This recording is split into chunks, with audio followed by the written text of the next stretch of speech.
सभी को नमस्कार। मेरा नाम है नीतीश भारद्वाज और स्वागत है आपका अपने चैनल नितांजन एकेडमी पर। तो लास्ट लेक्चर में हम लोगों ने एक्सरसाइज 1.2 कंप्लीट कर लिया था। उस लेक्चर में हम लोगों ने देखा था कि कैसे किसी भी नंबर्स का LCM and HCF find out करते हैं by using prime factorisation method.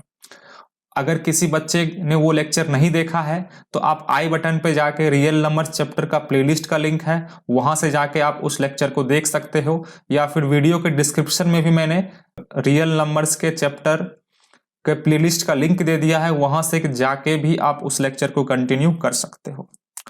तो एक्सरसाइज 1.3 आज स्टार्ट करने जा रहे हैं। एक्सरसाइज 1.3 में देखो 3 कॉन्सेप्ट आपको पढ़ना है। एक तो है इंट्रोडक्शन टू नंबर सिस्टम। ये नंबर सिस्टम में जितने सारे नंबर्स आप लोगों ने 9th क्लास में पढ़ा है उसको मैं एक बार रिवाइज कराऊंगा। सेकेंड कॉन्सेप्ट होगा आपका कि इरेशनल नंबर क्या होता है। इरेशनल नंबर को मैं डिटेल में यहां से बताने वाला हूं। इरेशनल नंबर के बारे में हम लोग उसके प्रॉपर्टीज को देखेंगे, उसके डेफिनेशंस को देखेंगे, और इसमें जो थर्ड कॉन्सेप्ट है वो है आपका थ्योरम 1.3। एनसीईआरटी का थ्योरम 1.3 बताऊंगा मैं, और इसी थ्योरम के हेल्प से कैसे किसी भी इरेशनल नंबर का जो प्रूव किया जाता है, जैसे कि मान लो √3 is an irrational number, √2 is an irrational number, तो इस टाइप के क्वेश्चन को कैसे बहुत अच्छे तरीके से डील करते हैं वो भी इसी थ्योरम 1.3 के हेल्प से आपको बहुत अच्छे से समझ में आएगा। तो पहले थ्योरम 1.3 को डिस्कस करेंगे, उसके बाद फिर इस टाइप के क्वेश्चन को हम लोग सॉल्व करने वाले हैं। और उसके बाद हम लोग क्या करेंगे कि एनसीईआरटी का जो भी एक्सरसाइज का क्वेश्चन है वो, और एनसीईआरटी के एग्जाम्पल के सारे क्वेश्चन को भी मैं आप लोगों को सॉल्व कराने वाला हूं। अगर आपको एनसीईआरटी के एक्सरसाइज का ही सॉल्यूशन देखना है तो वीडियो के डिस्क्रिप्शन में मैंने इस वीडियो का टाइमलाइन दे दिया है, वहां पर आप क्लिक करके एनसीईआरटी के पर्टिकुलर क्वेश्चन का सॉल्यूशन भी आप लोग देख सकते हो। बट मैं आपको ये रिकमेंड करूंगा कि आप कंप्लीट स्टार्टिंग से लेकर लास्ट तक लेक्चर को देखा करो। और इस लेक्चर का जो पीडीएफ लेक्चर नोट्स है ये आपको वीडियो के डिस्क्रिप्शन में मिल जाएगा, या फिर नितांजन एकेडमी का जो फेसबुक पेज है और नितांजन एकेडमी का जो टेलीग्राम चैनल है वहां से जाके भी इस लेक्चर नोट्स को आप डाउनलोड कर सकते हो। तो फिर इसी के साथ पढ़ने और पढ़ाने की इस महफिल को स्टार्ट करते हैं। एक्सरसाइज 1.3 में जो स्टडी करना है वो कॉन्सेप्ट है आपका रिविजिटिंग इरेशनल नंबर। मतलब इरेशनल नंबर आप लोगों ने 9th क्लास में पढ़ा है, तो इरेशनल नंबर के बारे में कुछ एक्स्ट्रा पॉइंट इसमें बताया गया है, इसलिए इसमें टॉपिक का नाम एनसीईआरटी में क्या दिया गया, रिविजिटिंग इरेशनल नंबर। तो इरेशनल नंबर बताने से पहले आपने 9th क्लास में जो भी नंबर सिस्टम पढ़ा है उसको मैं एक बार कंप्लीट रिवाइज करा देता हूं, तब मैं इरेशनल नंबर का जो भी एक्स्ट्रा इंफॉर्मेशन है मैं आपको वो दूंगा। तो सबसे पहले आपने 9th क्लास में क्या पढ़ा है, 9th क्लास में आपने पढ़ा है कि सबसे बड़ा आपके पास में नंबर का जो सेट है वो कैसा सेट होता है, रियल नंबर्स का सेट होता है। रियल नंबर्स में क्या आता है, सब कुछ आ जाता है ना, रियल नंबर्स सबसे बड़ा सेट है। तो आपने ये पढ़ा है कि real number is combination of rational and irrational number, यही पढ़ा है आपने। तो रियल नंबर किसका कॉम्बिनेशन होता है, रैशनल नंबर का एंड इरेशनल नंबर का। सबसे पहले अगर मैं रियल नंबर को डिफाइन करूं तो रियल नंबर कैसे डिफाइन होगा, a number which can B represent on number line is called real number. तो अब बोलोगे सर ऐसा भी नंबर होता है जिसको मैं नंबर लाइन पर रिप्रेजेंट नहीं कर सकता हूं, तो हाँ ऐसा नंबर होता है, इमेजिनरी नंबर होता है, जो आप 11th क्लास में चल के पढ़ोगे इमेजिनरी नंबर क्या होता है। फिलहाल अभी मैं रैशनल नंबर और इरेशनल नंबर पे ही फोकस करता हूं। तो रियल नंबर्स को 2 पार्ट में डिवाइड किया गया, rational number and irrational number. अब देखो अगर मैं रैशनल नंबर का बात करूं तो इसका डेफिनेशन आप लोगों ने क्या पढ़ा है, a number which can be expressed in the form of p by q where p and q are integer and q is not equal to 0, उसको क्या बोलेंगे, रैशनल बोलेंगे। और इरेशनल नंबर को कैसे डिफाइन किया था आपने, a number which can not be expressed in the form of p by q where p and q are integer and q is not equal to 0। मतलब जिसको p by q के form में लिख सकते हैं वो रैशनल हो गया, जिसको नहीं लिख सकते हैं वो क्या हो गया, इरेशनल हो गया। अब देखो अगर मैं डेसिमल रिप्रेजेंटेशन का बात करूं तो जो डेसिमल रिप्रेजेंटेशन होता है रैशनल नंबर का, वो डेसिमल रिप्रेजेंटेशन 2 टाइप से होता है। रैशनल नंबर का डेसिमल रिप्रेजेंटेशन होता है, एक तो होता है टर्मिनेटिंग एक होता है टर्मिनेटिंग और दूसरा होता है non terminating and repeating. Non terminating and repeating. इसका एग्जाम्पल जैसे कि बता दूं आपको, इसका एग्जाम्पल सपोज 1.6 लिखा तो ये क्या हो जाएगा, टर्मिनेटिंग हो जाएगा। इसका एग्जाम्पल देख लो, इसका एग्जाम्पल 1.333333 इस तरीके से ये नंबर रिपीट कर रहा है, इसको क्या बोलेंगे, नॉन टर्मिनेटिंग एंड रिपीटिंग बोलेंगे। इसको ऐसे करके भी लिखा जाता है 1.3 बार। तो ये हो जाएगा डेसिमल रिप्रेजेंटेशन। रैशनल नंबर का दो ही टाइप का होता है। अगर मैं इरेशनल नंबर का डेसिमल रिप्रेजेंटेशन का बात करूं तो इसका होता है नॉन टर्मिनेटिंग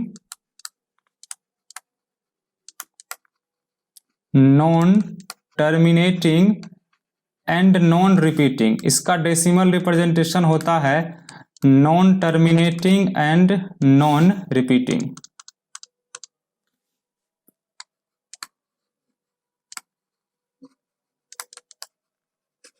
जैसे कि एग्जाम्पल देखो, अगर मैं लिखता हूं 2.01001 तो इसमें कोई पैटर्न फॉलो हो रहा है क्या, नहीं फॉलो हो रहा है।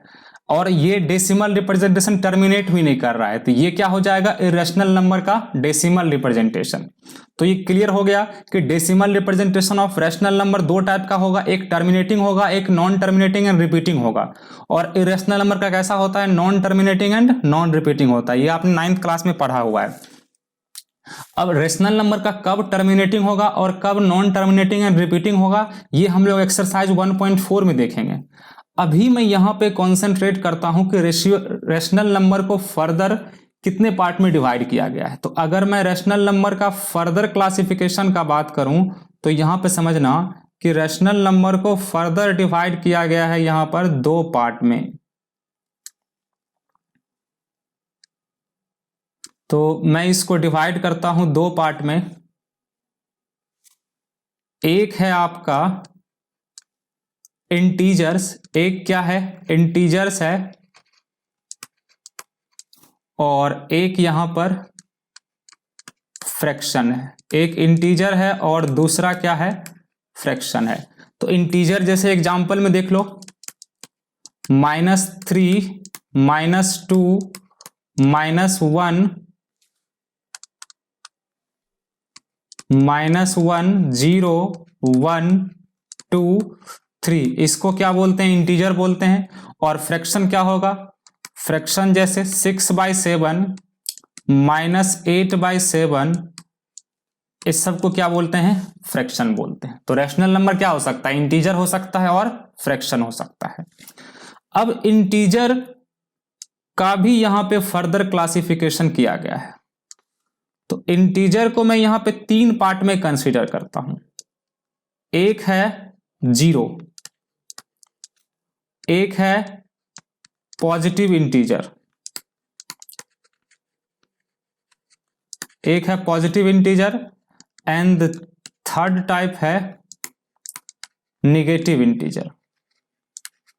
तो 0 हुआ। 0 एक अनसाइन नंबर होता है। अनसाइन नंबर का मतलब क्या, 0 का ना तो पॉजिटिव साइन होता है और ना ही निगेटिव साइन होता है।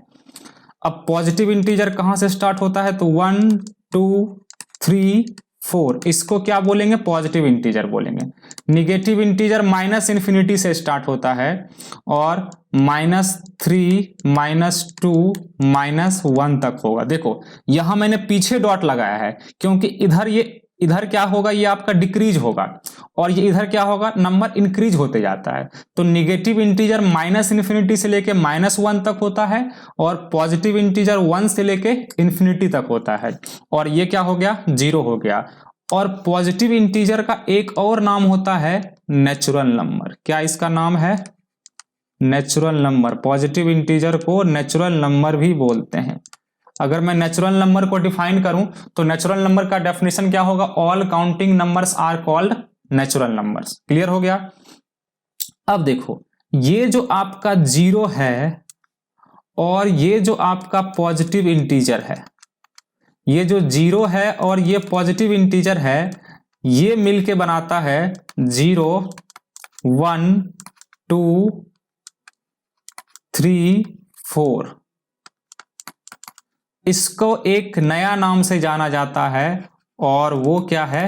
Whole numbers.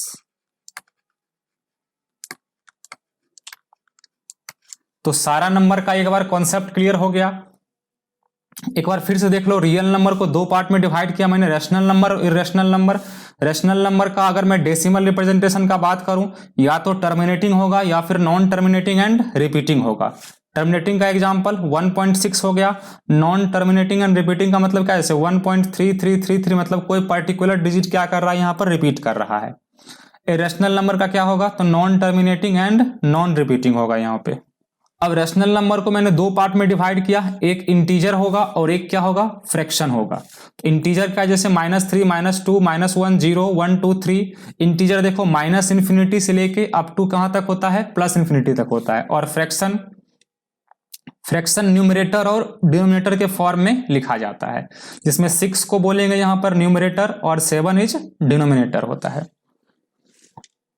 अब इंटीजर को मैंने तीन पार्ट में डिवाइड किया, 0 होगा, पॉजिटिव इंटीजर होगा, नेगेटिव इंटीजर होगा। पॉजिटिव इंटीजर कहां से स्टार्ट होगा? 1 2 3 4 अप टू इन्फिनिटी।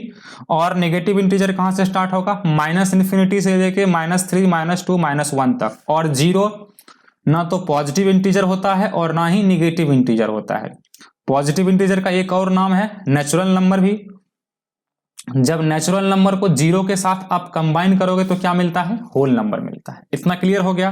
अब मैं थोड़ा सा नेचुरल नंबर के बारे में बताता हूं। नेचुरल नंबर को यहां फर्दर क्लासिफाई करेंगे।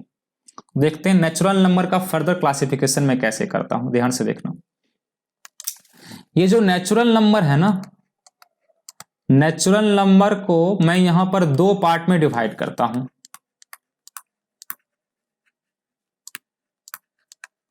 नेचुरल नंबर यहां पर दो पार्ट में डिवाइड होगा, एक होगा इवन नंबर और एक होगा ऑड नंबर। एक होगा इवन नंबर्स और दूसरा होगा ऑड नंबर्स।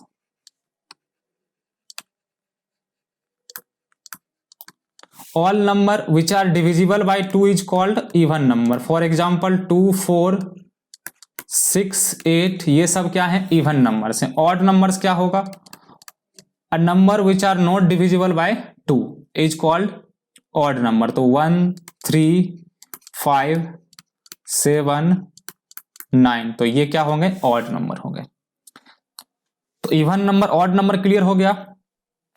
और यहां पर मैं नेचुरल नंबर का और क्लासिफिकेशन यहां पे करता हूं। नेचुरल नंबर का एक और क्लासिफिकेशन होता है,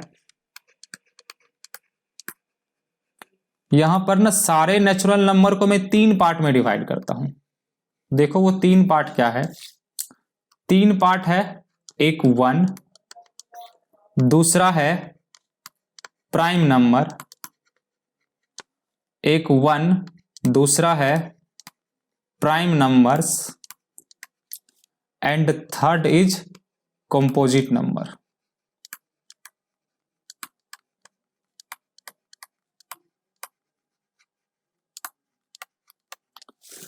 तो प्राइम नंबर्स कैसा नंबर होता है? A number which have more than 2 factors, a number which have exactly 2 factor is called prime number.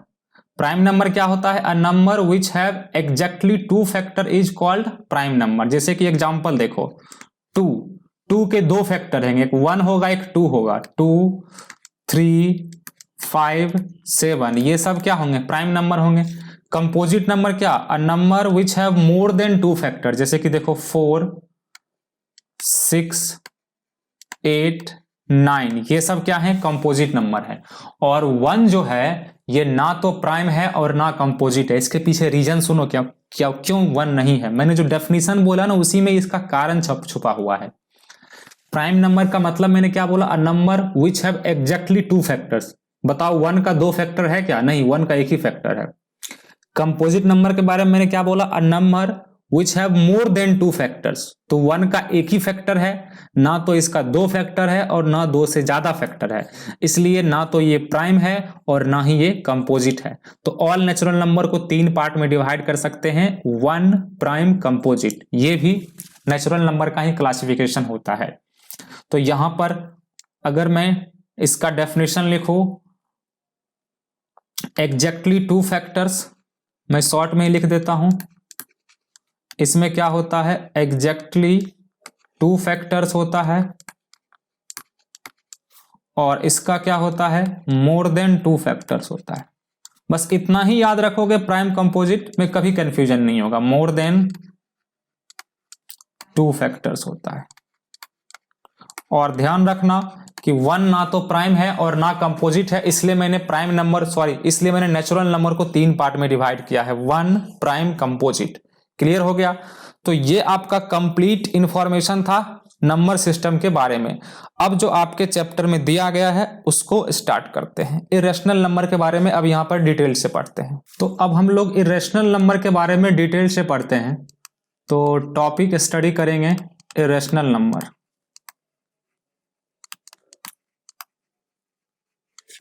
इसके बारे में आप लोगों ने पढ़ा होगा वैसे 9th क्लास में, लेकिन मैं इसको और डिटेल से आपको बताऊंगा।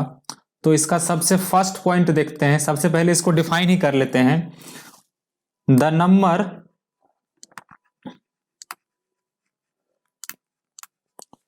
Number which cannot be the number which cannot be expressed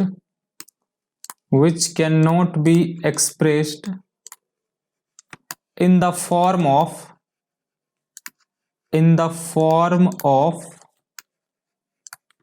p by q, where p and q are integers and q is not equal to 0।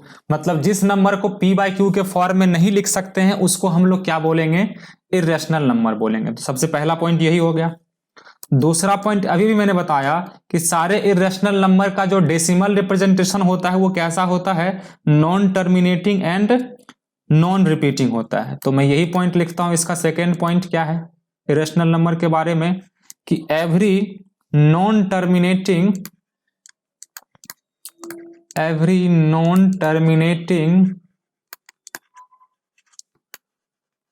and non-repeating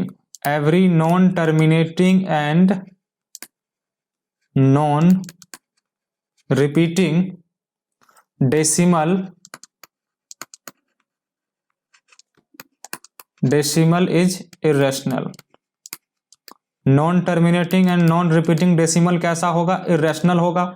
तो एग्जाम्पल के लिए देख सकते हो, जैसे अभी मैंने एग्जाम्पल दिया, मान लो मैं लिखता हूं 0.12122122221, ये कोई पैटर्न फॉलो नहीं कर रहा है, तो इसलिए ये ना तो टर्मिनेट कर रहा है और ना इसका कोई पर्टिकुलर नंबर रिपीट कर रहा है, इसलिए इसको क्या बोलेंगे, non terminating and non repeating. और एग्जांपल देख सकते हो, जैसे कि अगर मैं लिखता हूं 5.3443 ट्रिपल टाइम्स 4 3, तो ये क्या हो जाएगा example.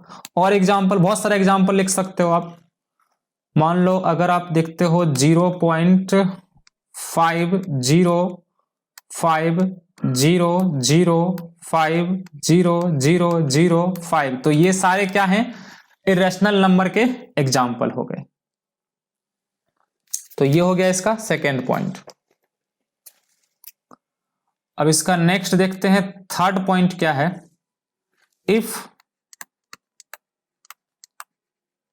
if m is positive integer,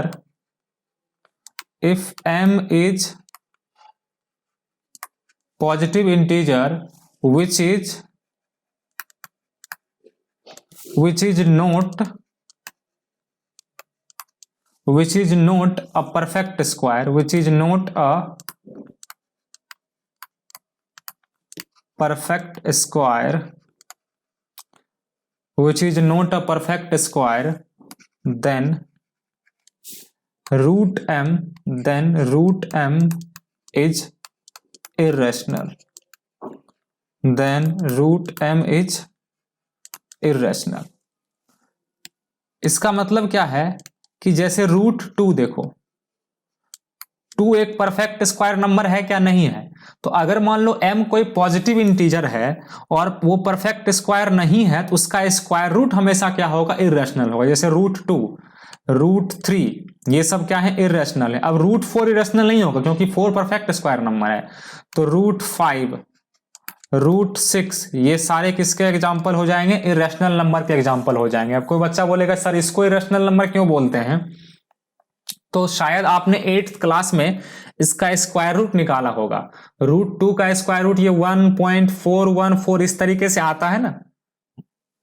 तो जब इसका स्क्वायर रूट निकालोगे तो इसका decimal representation non terminating and non repeating होता है। इसीलिए ये रूट 2, रूट 3, रूट 5, रूट 6 कैसा नंबर है? इरेशनल नंबर है। क्लियर हो गया सारे बच्चों को?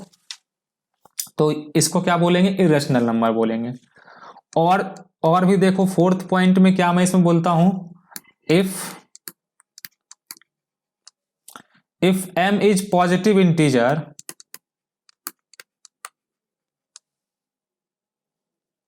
if m is positive integer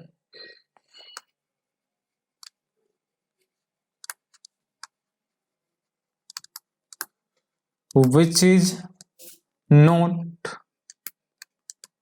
a perfect cube, which is not a perfect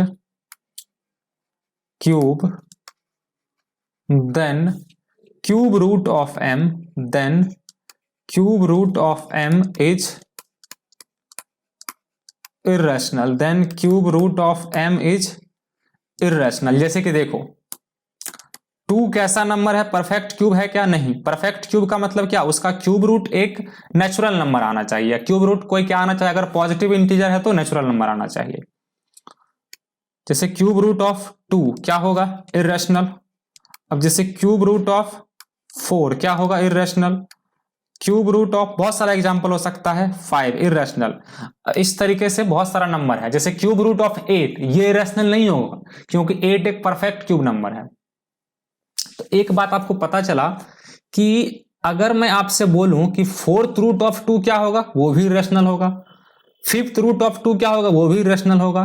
तो इस तरीके से जो सर्ड्स होते हैं वो सर्ड्स सारे क्या होते हैं? इरेशनल होते हैं। तो क्लियर हो गया इरेशनल क्या होता है। अब कोई बच्चा बोलेगा सर ये क्यूब रूट ऑफ 2 निकालेंगे कैसे? तो इसको भी आप निकाल सकते हो, या तो एक कैलकुलेटर के हेल्प से निकाल सकते हो या फिर इसको लॉग टेबल के हेल्प से निकाला जाता है। ये लॉग टेबल क्या होता है? ये लॉग जब आप 11th क्लास में जाओगे तब पढ़ोगे लॉग किसी नंबर का कैसे फाइंड आउट करते हैं।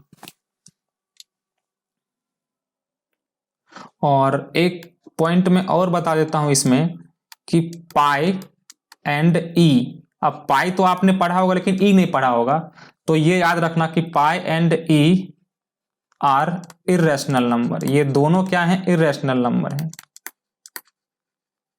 Pi and e are irrational numbers.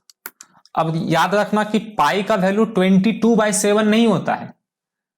22/7 एक रैशनल नंबर है और पाई एक इरेशनल नंबर है। एक्चुअल में 22/7 का जब आप डेसिमल रिप्रेजेंटेशन निकालोगे ना तो ये आएगा नॉन टर्मिनेटिंग एंड रिपीटिंग आएगा, लेकिन इसका अप्रोक्सीमेट डेसिमल वैल्यू 3.14 होता है और पाई का भी अप्रोक्सीमेट वैल्यू 3.14 होता है। देखो मैं लॉजिक क्या दे रहा हूं आपको कि पाई का अप्रोक्सीमेट वैल्यू 3.14 होता है और 22/7 का जब आप निकालोगे ना डेसिमल रिप्रेजेंटेशन, ये इसका जो डेसिमल रिप्रेजेंटेशन होता है वो नॉन टर्मिनेटिंग एंड रिपीटिंग होता है। तो नॉन टर्मिनेटिंग एंड रिपीटिंग तो रैशनल नंबर हो गया।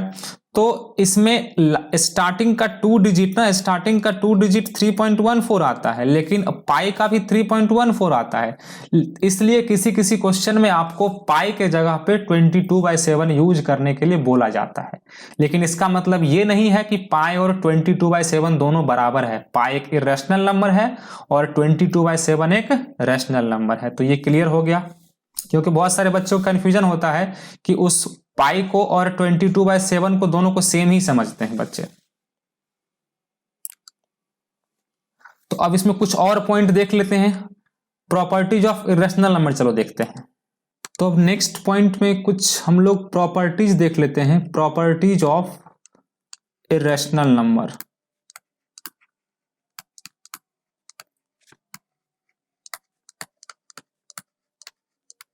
तो ये भी प्रॉपर्टीज आप लोगों ने 9th क्लास में पढ़ा है, बस उसी को मैं यहां पे रिवाइज करा देता हूं।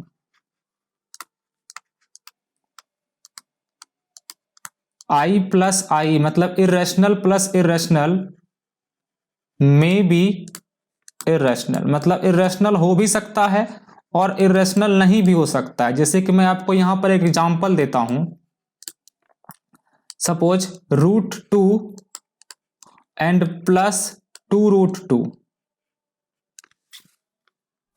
चलो मैं यहां पे √2 प्लस √2 ही लेता हूं। √2 प्लस √2, इस दोनों का सम क्या होगा? 2√2 होगा। तो √2 भी इरेशनल है, √2 भी इरेशनल है, और दोनों का सम भी क्या इरेशनल है। तो इरेशनल प्लस इरेशनल क्या है? इरेशनल यहां पे आ गया। और एक एग्जांपल देता हूं, सपोज यहां पे मैंने लिखा √5 और मैंने यहां पे लिखा -√5। -√5 भी एक इरेशनल है, √5 भी एक इरेशनल है, और दोनों को ऐड करेंगे तो क्या आएगा? 0। तो पता चल रहा है कि इरेशनल प्लस इरेशनल में भी इरेशनल और इरेशनल प्लस इरेशनल में भी इरेशनल, तो दोनों हो सकता है। सेकंड इसका पॉइंट क्या है?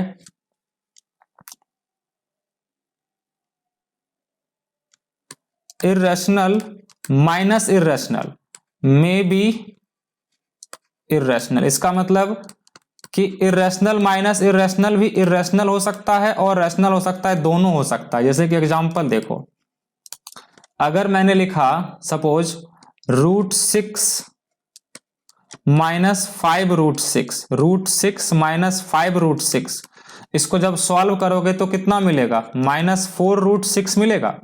अब √6 भी इरेशनल है, 5√6 भी इरेशनल है, तो दोनों का डिफरेंस क्या आया? इरेशनल आया। लेकिन मैं एक और एग्जांपल लेता हूं, सपोज √3 माइनस √3 इक्वल टू क्या आ गया? 0। √3 माइनस √3 भी इरेशनल, √3 भी इरेशनल, लेकिन दोनों का डिफरेंस क्या आया? 0, जो कि क्या है? रैशनल है। तो irrational plus minus irrational rational भी हो सकता है, इरेशनल भी हो सकता है। थर्ड नंबर में देखते हैं, थर्ड नंबर क्या है कि इरेशनल इंटू इरेशनल में भी इरेशनल। फिर से इसमें भी शंका है, में बी इरेशनल मतलब दो इरेशनल नंबर का प्रोडक्ट इरेशनल भी हो सकता है, रैशनल भी हो सकता है। जैसे कि देखो, अगर मैंने लिखा √2 इंटू √5, क्या लिखा? √2 इंटू √5, तो जब इसका स्क्वायर रूट निकालोगे तो क्या होगा? 2 इंटू 5 होगा, और ये कितना हो गया आपका? √10। तो √2 इंटू √5 क्या आ गया? √10, जो कि इरेशनल है। और इसका एग्जाम्पल देख लो, अगर मैं लिखता हूं सपोज √7 इंटू 2√7, अब देखो √7 कैसा नंबर? Irrational number. 2√7 कैसा नंबर? Irrational number. लेकिन जब दोनों का प्रोडक्ट निकालोगे तो 2 इंटू क्या होगा? √7 इंटू √7। अब स्क्वायर रूट है और यहां पर पेयर बन रहा है, तो ये क्या होगा? 2 इंटू 7, जो कि किसके इक्वल आ गया? 14 के इक्वल आ। इसका मतलब दो इरेशनल नंबर का प्रोडक्ट इरेशनल भी हो सकता है, रैशनल भी हो सकता है। फोर्थ नंबर में देखते हैं, फोर्थ नंबर में है कि इरेशनल डिवाइडेड बाय इरेशनल में भी इरेशनल। फिर से इसमें भी रैशनल इरेशनल दोनों हो सकता है, में बी इर्रेशनल।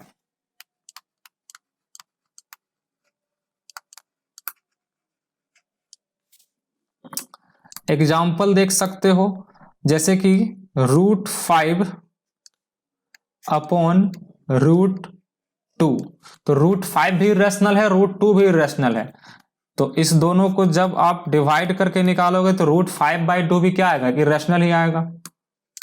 और एग्जाम्पल देख सकते हो, √20 अपॉन √5। इसको देखो, √20 अपॉन √5। √20 एक इर्रेशनल नंबर है, √5 एक इर्रेशनल नंबर है, लेकिन जब इसको आप सिंप्लीफाई करोगे, देखो √20/5 आ गया, तो 5 4 जा 20, √of क्या आ गया, 4 आ गया, जो कि किसके इक्वल होगा, 2 के इक्वल हो गया। इसका मतलब √20/5, √20 भी इर्रेशनल, √5 भी इर्रेशनल, लेकिन दोनों का डिवीजन क्या आ गया, रेशनल आ गया। तो इस 4 प्रॉपर्टी से क्या पता चला आपको कि दो इर्रेशनल नंबर का चाहे आप सम निकालो, चाहे डिफरेंस निकालो, चाहे प्रोडक्ट निकालो, चाहे डिवाइड करो, जो रिजल्ट होगा वो रैशनल भी हो सकता है, इर्रेशनल भी हो सकता है। अब यहां पे 4 में हम लोग क्या कर रहे थे, इर्रेशनल को ले रहे थे। अब 5th में बता रहा हूं कि rational plus irrational always rational. Rational plus irrational always rational, नहीं सॉरी इर्रेशनल। एक रैशनल और दूसरा इर्रेशनल का सम हमेशा क्या होगा, इर्रेशनल होगा। एग्जाम्पल देख सकते हो, जैसे 5 प्लस √6 कैसा नंबर है, इर्रेशनल नंबर है। 6th नंबर में देख लो कि rational minus irrational always irrational होगा। जैसे कि एग्जाम्पल देख सकते हो, 2 माइनस √3। 2 क्या है, रैशनल, √3 क्या है, इर्रेशनल। तो rational minus irrational always irrational. Next इसमें देखते हैं, 7th नंबर में क्या हो गया कि rational into irrational may be irrational. अब इसमें दिक्कत हो गया कि एक रैशनल हो और दूसरा इर्रेशनल हो, तो उसका प्रोडक्ट इर्रेशनल भी हो सकता है, रैशनल भी हो सकता है, दोनों हो सकता है। जैसे एग्जाम्पल देखो, एक मैं लेता हूं 5 और एक मैं लेता हूं √2, तो दोनों का प्रोडक्ट क्या होगा, 5√2। लेकिन सपोज अगर मैंने लिया, एक लिया 0, तो 0 कैसा नंबर, रैशनल नंबर है, और एक लिया मैंने √6, तो 0 इंटू √6 क्या आ गया, 0, जो कि कैसा नंबर है, रैशनल नंबर है। तो रैशनल इंटू इर्रेशनल क्या होगा, मे बी इर्रेशनल होगा। लेकिन अगर मैं यहां पे एक आपको लॉजिक बताऊं कि जब रैशनल नॉन जीरो नंबर होगा ना, जब रैशनल नॉन जीरो नंबर होगा, तो non zero rational number and irrational number का प्रोडक्ट हमेशा इर्रेशनल ही होगा। ये ध्यान रखना कि नॉन जीरो नंबर और इर्रेशनल नंबर का प्रोडक्ट हमेशा क्या होगा, इर्रेशनल होगा। ये 7th पॉइंट था। 8th पॉइंट देखते हैं इसमें। 8th पॉइंट है कि rational divide by irrational may be irrational. Rational divide by irrational may be irrational. तो इसमें यहां पर शक है। अब ये इर्रेशनल भी हो सकता है, रैशनल भी हो सकता है। जैसे कि एग्जाम्पल देखते हैं, देखो एग्जाम्पल क्या है, 7√2 अपॉन √3। तो ये कैसा नंबर होगा, इसको जब सिंप्लीफाई करोगे तो इस तरीके से कुछ आएगा, तो ये इरेशनल नंबर है। और देखो कि 0 अपॉन √61, तो ये कैसा नंबर होगा, 0, जो कि रैशनल नंबर है।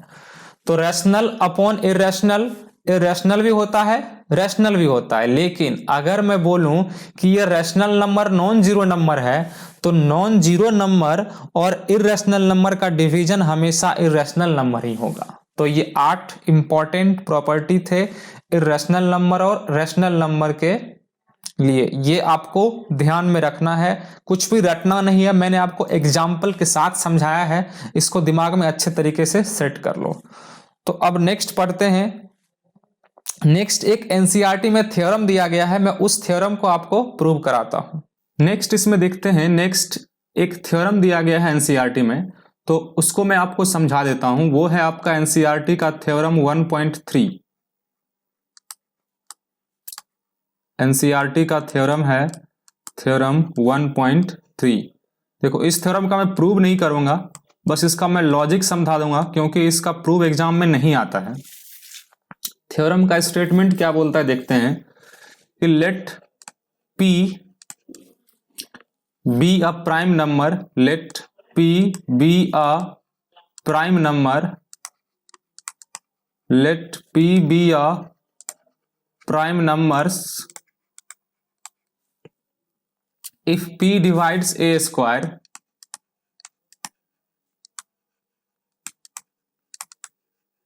if P divides a square, then P divides a where a is a positive integer, where a is a positive integer. जैसे कि इसको समझते हैं, इसको मैं एक एग्जांपल से क्लियर करूंगा तब ये स्टेटमेंट बहुत अच्छे से क्लियर होगा। मान लो मैंने a इक्वल टू एक नंबर एज्यूम किया 42, a इक्वल टू एक नंबर एज्यूम किया 42। अगर आप इसका स्क्वायर निकालोगे तो a स्क्वायर निकालो तो बताओ a स्क्वायर कितना होगा, 42 का स्क्वायर होगा। तो 42 का स्क्वायर निकालते हैं, 2 2 जा 4 हो गया, 4 2 जा 8, 8 2 जा 16, 16 का 6 कैरी बचा 1, 4 4 जा 16 प्लस 1 कितना 17, ये हो गया 1764। अब अगर कोई प्राइम नंबर इस 1764 को डिवाइड करता है तो वो प्राइम नंबर ना 42 को भी डिवाइड करेगा। यही इस थ्योरम में बोलना चाह रहा है। देखो P be the prime numbers and if P divides a square, अगर P a square को डिवाइड करता है then P divides a, मतलब P a को भी डिवाइड करेगा। ऐसा क्यों हो रहा है आप खुद देखो। चलो जैसे कि 42 का अगर मैंने प्राइम फैक्टराइजेशन किया तो बताओ 42 का प्राइम फैक्टराइजेशन कितना होगा, 2 इंटू 3 इंटू 7 होगा, यही होगा। अब ये अगर ये 1764 है तो 1764 क्या है, 42 का स्क्वायर है ना, तो 42 का स्क्वायर है, इसका मतलब ये 2 इंटू 3 इंटू 7 का स्क्वायर होगा, इतना होगा। अब बताओ ये क्या आ जाएगा आपका 2 square into 3 square into 7 square, मतलब 1764 का प्राइम फैक्टराइजेशन क्या हो गया, 2 square into 3 square into 7 square. तो हम लोग क्या बोल सकते हैं कि 2 डिवाइड्स ए स्क्वायर। देखो 2a स्क्वायर को डिवाइड कर रहा है तो क्या 2a को भी डिवाइड कर रहा है, हाँ 2a को भी डिवाइड कर रहा है। अब देखो 3a स्क्वायर को डिवाइड कर रहा है तो 3a को भी डिवाइड कर रहा है, 7a स्क्वायर को डिवाइड कर रहा है तो 7a को भी डिवाइड कर रहा है। तो यहां से हम लोग क्या लिख सकते हैं, since 2 divides a square, since 2 divides a square, तो इसका मतलब क्या हो गया कि 2 डिवाइड्स a। और देखो यहां पर क्या लिख सकते हैं, 3 divides a square, 3 divides a square, इसका मतलब क्या हो जाएगा 3 डिवाइड्स a। उसके बाद देखो 7 डिवाइड्स a स्क्वायर, तो 7 डिवाइड्स a। तो इस थ्योरम को मैं यूज करूंगा अभी proof of irrationality of number में। तो ये वाला लॉजिक याद रखना, कुछ भी नहीं है, बहुत सिंपल सा है कि अगर कोई प्राइम नंबर a स्क्वायर को डिवाइड करता है तो वो प्राइम नंबर a को भी डिवाइड करेगा। सिंपल सा लॉजिक है, कुछ भी इसमें समझने वाला है नहीं। मैंने यहाँ पे आपको पूरा कॉन्सेप्ट समझा दिया कि क्यों ऐसा हो रहा है। तो अब इस एक्सरसाइज को सॉल्व करने के लिए जितना सारा कॉन्सेप्ट रिक्वायर्ड था मैंने सारे कॉन्सेप्ट को एक्सप्लेन कर दिया है। अब यहाँ पे क्वेश्चन सॉल्व करना स्टार्ट करते हैं। तो ये थ्योरम दिया गया और ये थ्योरम है कि prove that √2 is irrational number. और आई थिंक आप लोगों ने 9th क्लास में ये क्वेश्चन पढ़ा होगा कि √2 को कैसे इरेशनल नंबर प्रूव करते हैं। पढ़ा है ना सभी बच्चों ने? पता होगा सबको कि मेथड ऑफ कंट्राडिक्शन से √2 को इरेशनल नंबर प्रूव करेंगे। तो मेथड ऑफ कंट्राडिक्शन कैसे अप्लाई करते हैं, √2 को इरेशनल नंबर प्रूव करना है तो हम लोग क्या एज्यूम कर लेंगे कि √3 जो है वो कैसा नंबर है, रैशनल नंबर है। तो मैंने एज्यूम कर लिया, let us assume that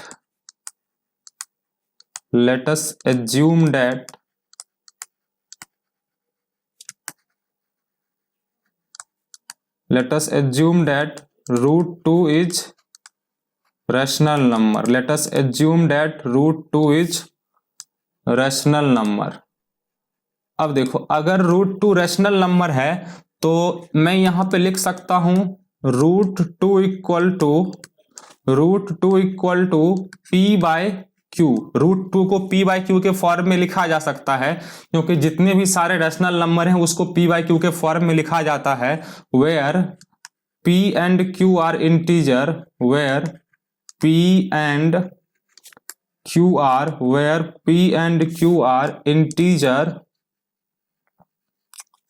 integers, और यहां पर q is not equal to 0 है, and p and q are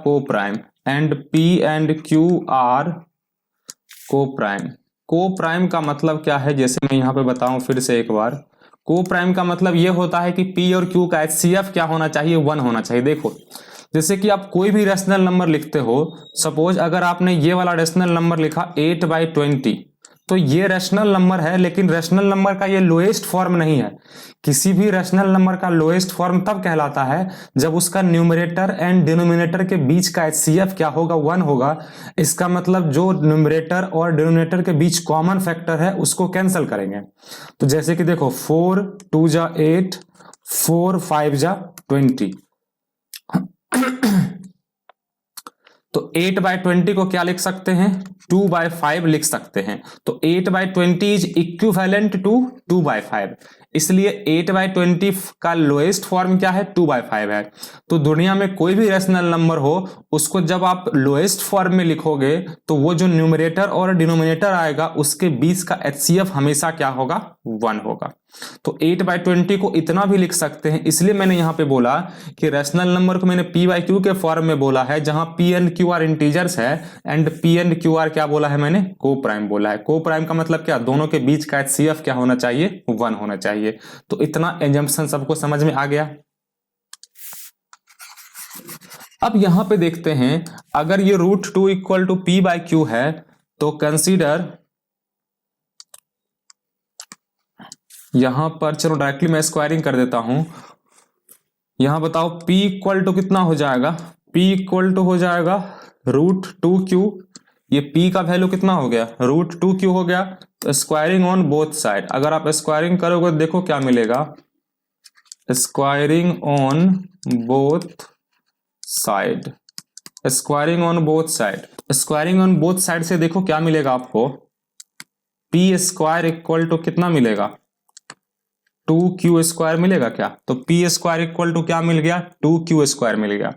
तो p² जो है वो 2 का मल्टीपल है, तो p² कैसा नंबर हो जाएगा, 2 का मल्टीपल हो जाएगा।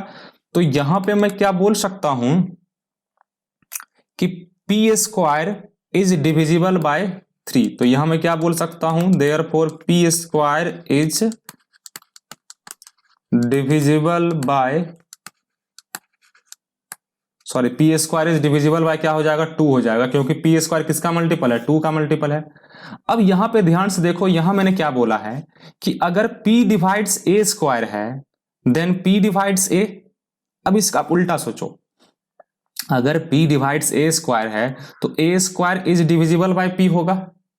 अगर a² is divisible bye p है तो a is divisible bye p होगा। ये लॉजिक समझ में आ रहा है। अब यही लॉजिक मैं यहां पे अप्लाई करता हूं कि अगर p² इज डिविजिबल बाय 2 है तो क्या मैं यहां पर लिख सकता हूं कि p इज डिविजिबल बाय 2। समझ में आ गया, ये p इज डिविजिबल बाय 2 हो गया। अब अगर p इज डिविजिबल बाय 2 हो गया तो मतलब p कैसा नंबर होगा, देयरफॉर p इक्वल टू, मैंने एज्यूम कर लिया 2r, p is divisible by 2 मतलब कैसा नंबर हो सकता है? 2 से डिविजिबल कैसा कैसा नंबर होता है? 2, 4, 6, 8, 10, 12 यही सब नंबर होता है ना। तो ये सब नंबर को जनरल वे में कैसे रिप्रेजेंट कर सकते हैं? 2r के फॉर्म में रिप्रेजेंट कर सकते हैं, 2r के फॉर्म में रिप्रेजेंट कर सकते हैं। फॉर सम इंटीजर r, जहां पर r क्या है? सम इंटीजर है, फॉर सम इंटीजर r। तो इस p के वैल्यू को अब इसमें पुट कर दो। मान लो इसको मैं बोलता हूं इक्वेशन नंबर 1। तो putting the value of p, putting the value of p in equation number 1, equation number 1 में पुट करो। तो p का वैल्यू कितना हो जाएगा? 2r square equals to 2q square, इतना हो गया। तो अब ये देख लो 4r स्क्वायर इक्वल टू कितना? 2q square. तो यहां से क्या मैं लिख सकता हूं? 2 2 जा ये तो कैंसिल हो गया। तो यहां से क्या आ जाएगा? q square equal to 2r square. तो q स्क्वायर इक्वल टू क्या आ गया? 2r स्क्वायर आ गया। इसका मतलब q स्क्वायर भी कैसा नंबर हो जाएगा? 2 से डिविजिबल हो जाएगा। देयरफॉर मैं क्या लिख सकता हूं? q square is divisible bye, therefore q square is divisible by 2। अब सेम लॉजिक से अगर q स्क्वायर 2 से डिविजिबल है तो q इज डिविजिबल बाय क्या होगा? 2 होगा। q इज डिविजिबल बाय 2 होगा। अब यहां पर दो इंपॉर्टेंट रिजल्ट आया। ये जो मैंने एज्यूम किया था ना, यहां से एक रिजल्ट आ गया कि p इज डिविजिबल बाय 2, एक ये आ गया, और एक आ गया कि q इज डिविजिबल बाय 2। ये दोनों रिजल्ट क्या शो कर रहा है कि p एंड q जो है वो 2 या 2 का मल्टीपल है। यही शो कर रहा है ना कि p इज डिविजिबल बाय 2। क्या शो कर रहा है कि p 2 या 2 का क्या है? मल्टीपल है। q क्या है? q या तो 2 है या तो 2 का मल्टीपल है। अब ये बताओ कि किसी भी दो नंबर का अगर आप HCF निकालोगे और अगर वो 2 का मल्टीपल है तो क्या कभी उसका HCF 1 आ सकता है? क्या नहीं आ सकता। जैसे कि एग्जांपल देखो, मान लो कोई भी नंबर आपने सोचा 2 4, इसका HCF निकालोगे तो इसका HCF कितना आएगा? 2 आ जाएगा। मान लो अगर आपने नंबर सोचा 4 8, अगर इसका HCF निकालोगे तो HCF कितना हो जाएगा? 4 हो जाएगा। इसका मतलब मुझे क्या पता चला कि दो नंबर अगर या तो वो 2 है या फिर वो 2 का मल्टीपल है तो उसका HCF भी 2 आएगा या फिर 2 का मल्टीपल आएगा। ये लॉजिक समझ में आ रहा है सबको? जो मैं बोल रहा हूं ध्यान से सुनो कि कोई भी दो नंबर या तो वो 2 हो या फिर 2 का मल्टीपल हो तो उसका HCF भी या तो 2 होता है या फिर 2 का क्या होता है? मल्टीपल होता है। तो लेकिन जो मैंने एज्यूम किया था वहां तो मैंने बोला था कि P एंड Q का HCF क्या होना चाहिए? 1 होना चाहिए। तो इस दोनों स्टेटमेंट के हेल्प से मैं क्या बोल सकता हूं? तो इस दोनों स्टेटमेंट के हेल्प से मैं स्टेटमेंट लिख रहा हूं, देखो यहां पे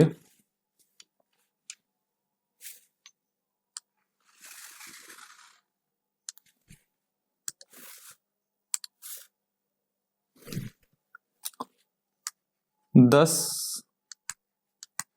P and Q, thus P and Q have at least 2 as a common factor, at least 2 as a common factor। दो दोनों में तो पक्का आएगा, दो जो है वो दोनों में पक्का ही आएगा। 2 एज अ कॉमन फैक्टर क्यों आएगा? एक बार और दूसरा तरीका समझ लो। जैसे कि मान लो P 2 का मल्टीपल है तो कैसा नंबर होगा? 2x टाइप का होगा। Q भी 2 का मल्टीपल है तो कैसा नंबर होगा? 2y टाइप का नंबर होगा। तो इसका जो HCF होगा वो भी क्या आएगा? 2 आएगा। लेकिन HCF क्या आना चाहिए? 1 होना चाहिए। But this is contradiction. तो ये क्या हो गया? कंट्राडिक्शन हो गया। But this is contradiction. Contradiction क्यों हुआ?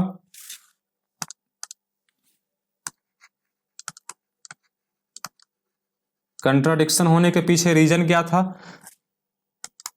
As since P and Q, since P and Q are co-prime, मैंने P and Q को क्या माना था? co-prime माना था। Therefore क्या लिखेंगे? Our assumption was wrong. Our assumption was wrong.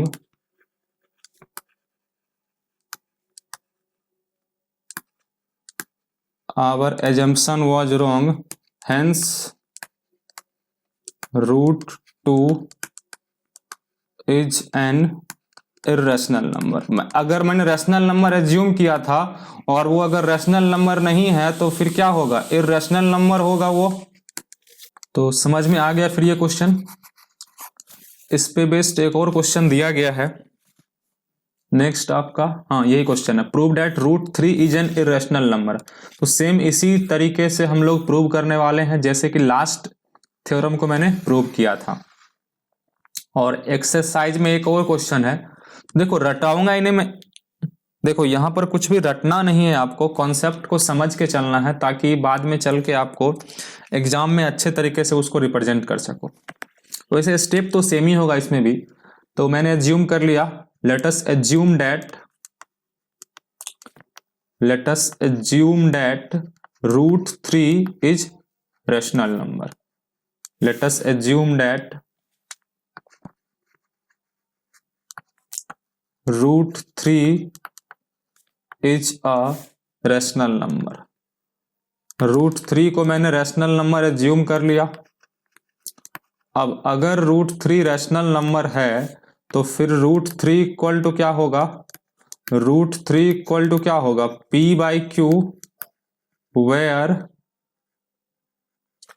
P and Q are integer, where P and Q are integer, और यहां पर Q is not equal to 0 है, and P and Q are co-prime। P and Q क्या होना चाहिए? को prime होना चाहिए, मतलब HCF क्या होना चाहिए? 1 होना चाहिए दोनों के बीच में। तो P and Q आर को प्राइम। तो अब बताओ P इक्वल टू क्या लिख सकता हूं मैं? रूट 3Q लिख सकता हूं। क्रॉस मल्टीप्लीकेशन कर दिया तो P इक्वल टू क्या हो जाएगा? Root 3Q।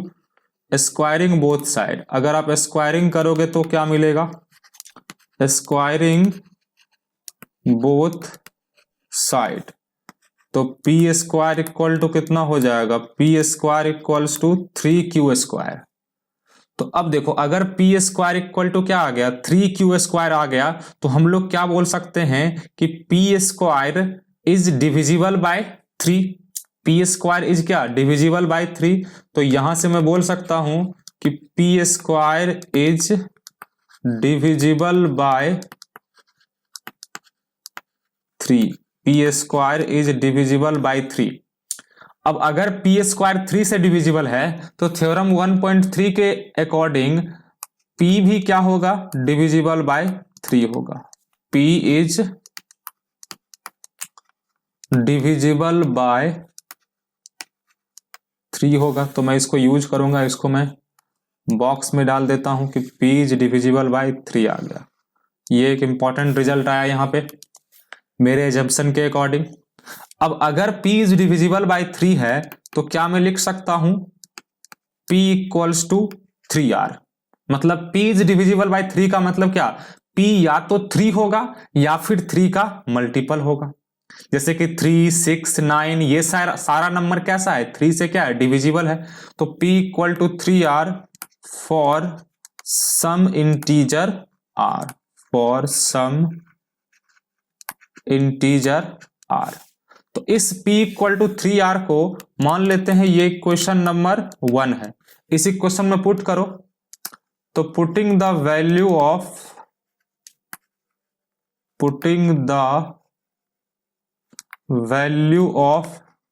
P in equation number 1, equation number 1 में पुट करते हैं तो कितना हो जाएगा? 3R square equals to 3Q square. तो ये आ जाएगा 9r² प्लस 3q² हो जाएगा। तो यहाँ पर 3 3 जा 9 हो जाएगा, तो q² इक्वल टू कितना आ जाएगा 3r²। अब देखो अगर q² इक्वल टू 3r² आ गया तो देयरफॉर मैं क्या बोल सकता हूं कि q² is divisible by 3, q² is divisible by 3। अब अगर q² 3 से डिविजिबल है तो इसका मतलब ये है कि q भी डिविजिबल होगा, तो q is divisible bye q is divisible by 3। तो ये आ गया result, q is divisible by 3। अब इस दोनों रिजल्ट पे आप गौर करो कि p जो है वो डिविजिबल बाय 3 है और q जो है डिविजिबल बाय 3 है, मतलब p और q दोनों कैसा नंबर है, 3 का मल्टीपल है। तो अगर मान लो एक नंबर 3 है एक नंबर 6 है, तो इसका जब आप HCF निकालोगे तो HCF कितना आएगा 3 आएगा। एक नंबर मान लो 3 है एक नंबर 6 है, तो इसका HCF क्या आएगा 3 आएगा। अब एक नंबर मान लो यहां पर 9 है और एक नंबर मान लो 18 है, तो 9 और 18 का जो HCF होगा वो कितना होगा बताओ, 9 होगा क्या। इसका मतलब मुझे क्या पता चला कि ऐसा दो नंबर जो या तो 3 हो और या तो 3 का मल्टीपल हो, तो उसका HCF भी क्या आता है 3 आता है, या फिर 3 का मल्टीपल आता है। समझ में आ रहा है मैंने क्या बोला, फिर से ध्यान से सुनो कि अगर आप दो नंबर लोगे, दो नंबर में क्या होगा, वो नंबर या तो 3 होगा या फिर 3 का मल्टीपल होगा, तो उस नंबर का HCF 3 आएगा या फिर 3 का क्या आता है मल्टीपल आता है। तो ये वाला कॉन्सेप्ट क्लियर हो गया। तो यहां से हम लोग क्या बोल सकते हैं, अब यहां से हम लोग बोल सकते हैं कि 10 P and Q have at least 3 as a common factor. तो यही पॉइंट मैं यहां पे लिख देता हूं। ये हो गया आपका 10 P and Q, 10 P and Q have at least, P and Q have at least 3 as a common factor, 3 as a common factor. अगर 3 कॉमन फैक्टर है तो उसका HCF कितना होगा 3 होगा। But this is contradiction, but this is contradiction,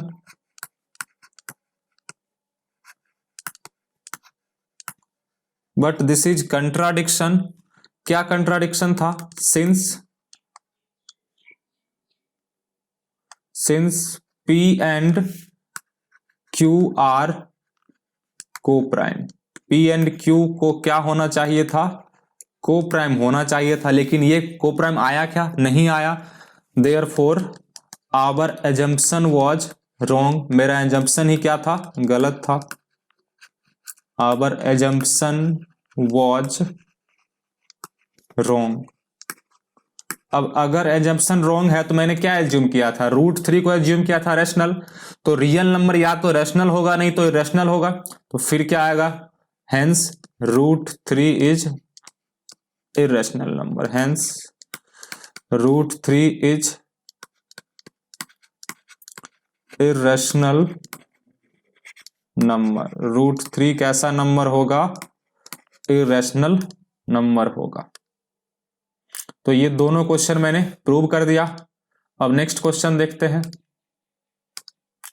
next question है कि prove that 5 minus √3 is irrational number. Prove that 5 minus √3 is irrational. तो इस क्वेश्चन को भी हम लोग मेथड ऑफ कंट्राडिक्शन से ही करने वाले हैं। तो मैंने एज्यूम कर लिया, let 5 minus √3 is a rational number. इसको मैं रैशनल नंबर एज्यूम कर लेता हूं।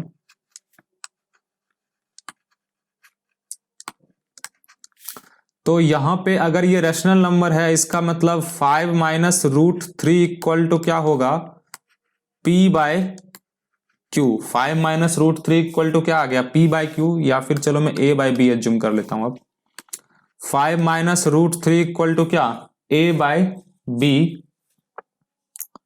Where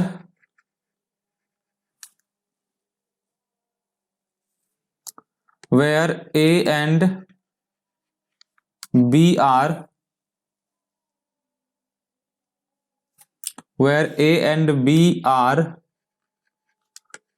co-prime, where a and b are co-prime integers. a and b कैसा इंटीजर्स है? को-प्राइम इंटीजर्स है। अब अगर ये 5 minus root 3 equal to a by B है तो क्या मैं यहां से ऐसे लिख सकता हूं 5 minus a by B equals to root 3, ऐसे लिख सकता हूं। मैं इसको इधर ला लिया तो 5 minus a by B equal to क्या आ गया? रूट 3 आ गया। तो अब इसको अगर मैंने सिंप्लीफाई किया तो बताओ क्या आएगा? 5b minus a by B equals to क्या आएगा? रूट 3 आएगा। अब ध्यान से देखो 5 भी क्या है? इंटीजर है, और b भी क्या है? इंटीजर है। इंटीजर इंटू इंटीजर क्या होता है? इंटीजर होता है, और उसमें से एक इंटीजर माइनस कर रहे हैं तो इंटीजर में से जब इंटीजर माइनस होगा तो क्या आएगा? इंटीजर आएगा। और नीचे क्या है? इंटीजर है। तो दो इंटीजर का रेशियो हमेशा एक रैशनल नंबर होता है।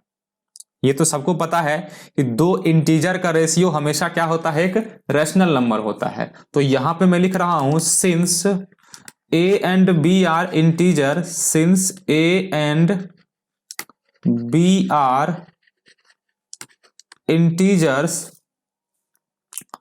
therefore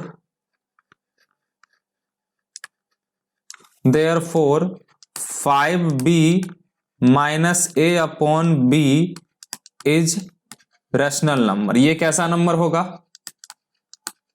तो रैशनल नंबर होगा। अब ये जो है ये 5b minus a by B किसके इक्वल है? रूट 3 के इक्वल है ना। तो अब ये अगर रैशनल है तो इसका मतलब क्या होगा? रूट 3 भी रैशनल होगा।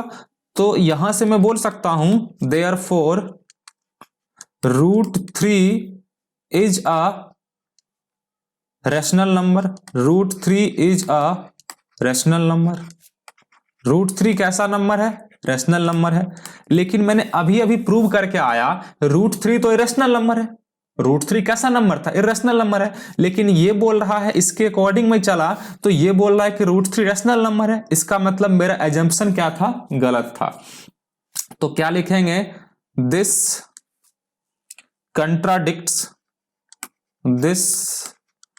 contradicts the fact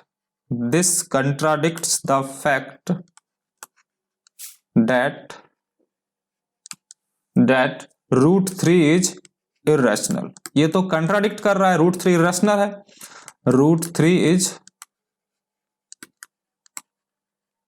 irrational। So our assumption was wrong। मेरा assumption क्या था? गलत था। Our assumption was wrong। तो लास्ट में क्या हो जाएगा? हेंस अगर 5 माइनस रूट 3 रैशनल नहीं है तो रियल नंबर या तो रैशनल होता है, नहीं तो इरेशनल होता है। Hence 5 minus root 3 is an irrational number, is an irrational number। तो आ गया इस टाइप से जब रैशनल और इरेशनल का कॉम्बिनेशन दिया रहे तो ऐसे हम लोग प्रूव करते हैं। वैसे मैंने आपको रिजल्ट लिखाया हुआ है कि किसी रैशनल और इरेशनल का सम हमेशा क्या होता है? इरेशनल ही होता है। नेक्स्ट देखते हैं। तो ये भी मैंने बताया हुआ था कि एक रैशनल और इरेशनल का प्रोडक्ट हमेशा क्या होता है? इरेशनल होता है। लेकिन रैशनल को क्या होना चाहिए? Non zero. अगर नॉन जीरो रैशनल नंबर को किसी इरेशनल नंबर से मल्टीप्लाई करते हैं तो हमेशा क्या आता है? इरेशनल आता है। और यही मुझे यहां पे प्रूव करना है। तो इसको भी प्रूव करेंगे मेथड ऑफ कंट्राडिक्शन से। तो मैंने एज्यूम कर लिया let 3 root 2 is a rational number. इसको मैं रैशनल नंबर एज्यूम कर लेता हूं। तो बताओ 3 रूट 2 इक्वल टू क्या लिखोगे? 3 रूट 2 इक्वल टू लिखोगे a by B where a and b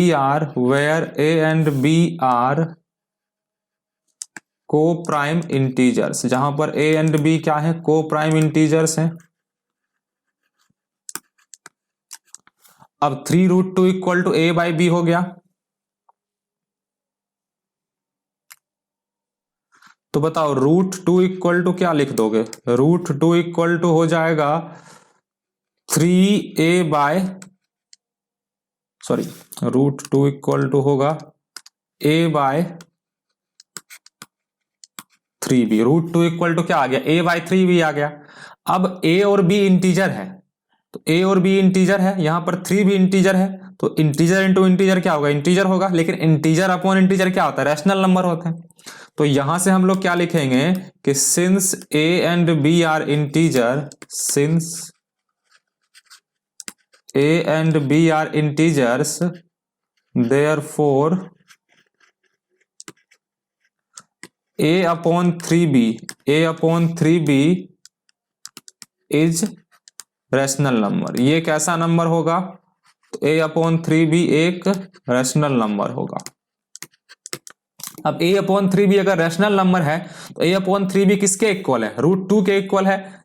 तो इसका मतलब मैं क्या लिखूंगा कि √2 इज रैशनल नंबर। √2 कैसा नंबर हो जाएगा, रैशनल नंबर हो जाएगा। लेकिन अभी अभी मैंने प्रूव करके आया कि √2 तो इरेशनल नंबर है, लेकिन इसके अकॉर्डिंग चला तो √2 रैशनल नंबर आ गया। मतलब ये तो कंट्राडिक्ट कर रहा है, this contradict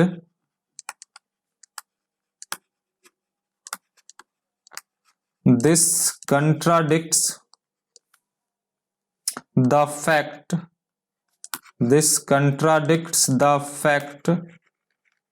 that √2 is irrational number, √2 is irrational number, so our assumption was wrong। इसका मतलब मेरा assumption क्या था, गलत था। so our assumption was wrong, तो मेरा मानना ही सबसे बड़ा गलती हो गया। our assumption was wrong। अगर एजम्पशन गलत है मतलब 3√2 रैशनल नंबर नहीं है, तो रियल नंबर क्या होता है, या तो रैशनल या तो irrational. Therefore 3√2 is an irrational number. 3√2 कैसा नंबर होगा, तो इररेशनल नंबर होगा। क्लियर हो गया ये क्वेश्चन। नेक्स्ट क्वेश्चन करते हैं। नेक्स्ट क्वेश्चन दिया गया है एनसीईआरटी एग्जाम्पलर से। एनसीईआरटी एग्जाम्पलर का ये एग्जाम्पल है। देखो एनसीईआरटी एग्जाम्पलर में जितने सारे क्वेश्चंस हैं मैं वो सारे क्वेश्चंस को कंप्लीट करा दूंगा। पहले मैं आपको एग्जाम्पल करा रहा हूं, एग्जाम्पल कराने के बाद मैं एक्सरसाइज के भी सारे क्वेश्चंस को कराऊंगा। एक भी क्वेश्चन एनसीईआरटी एग्जाम्पलर का मैं नहीं छोड़ूंगा। यहां पर देखते हैं क्या प्रूव करना है। Prove that √2 plus √3 is irrational. तो फिर से एज्यूम कर लिया मैंने, let √2 plus √3 is a rational number. √2 plus √3 is a rational number. अगर ये √2 प्लस √3 रैशनल है तो अब तो आपके दिमाग में सारा स्टेप सेट हो गया होगा बच्चा कि √2 प्लस √3 इक्वल टू क्या होगा, बताओ a बाई बी होगा क्या, वेयर a एंड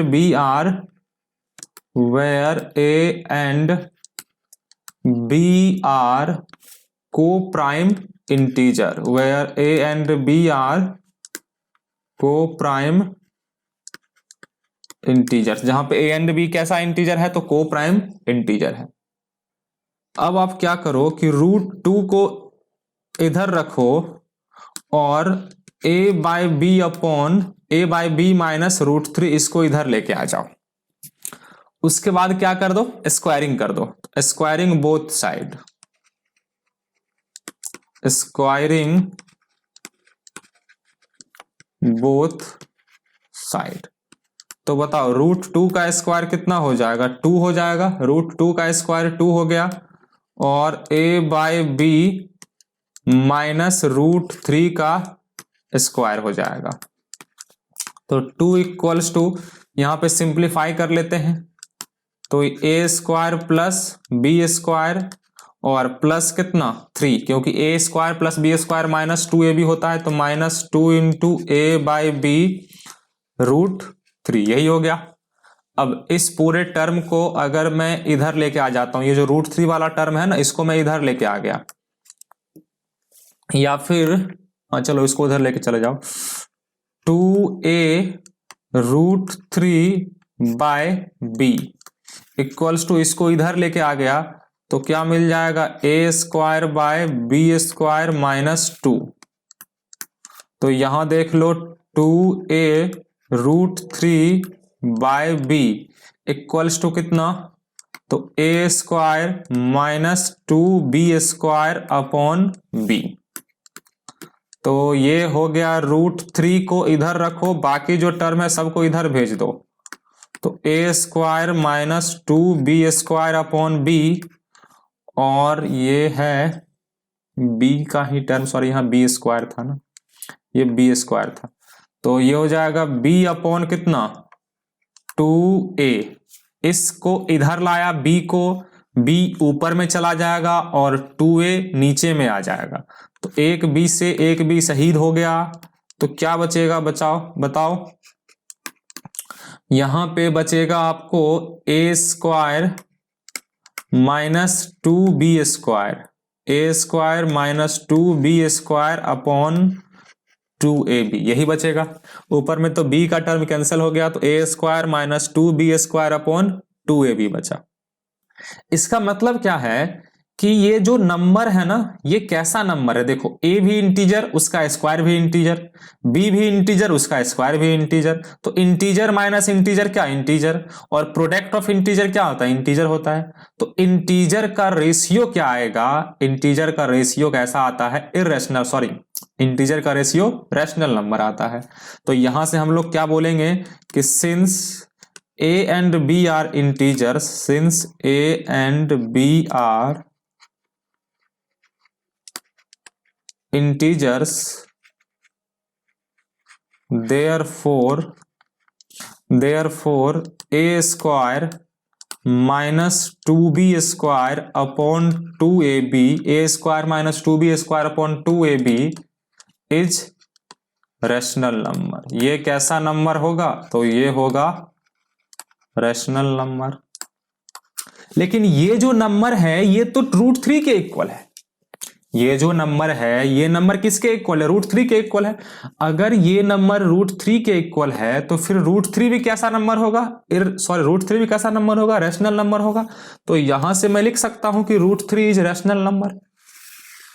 तो मैंने क्या लिख दिया, सर जी बताओ आप लोग, कि therefore root 3 is rational number. तो यही तो गलत हो गया, रूट 3 तो इर्रेशनल नंबर होता है।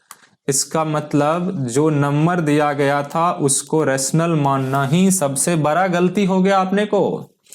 तो बताओ रूट 3 इज रैशनल नंबर। अगर रूट 3 रैशनल नंबर है तो फिर क्या लिखेंगे, this contradicts the fact, this contradicts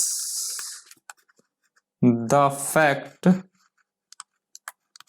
that root 3 is irrational number। Root 3 तो irrational नंबर होता है, इस फैक्ट को कंट्राडिक्ट कर रहा है ये, रूट 3 इज irrational नंबर। इसका मतलब क्या था, so our assumption was wrong, our assumption was wrong। मेरा एजम्पशन क्या था, गलत था। अगर एजम्पशन गलत था फिर हेंस क्या नंबर दिया गया था, hence root 2 plus root 3, hence root 2 plus root 3 is an irrational होगा, root 3 plus root 2 is an irrational numbers. और मैंने बताया हुआ भी है कि दो इरेशनल नंबर का सम इरेशनल भी हो सकता है और रैशनल भी हो सकता है, ये मैंने बताया हुआ है। तो अब आपका कंप्लीट कॉन्सेप्ट हो गया।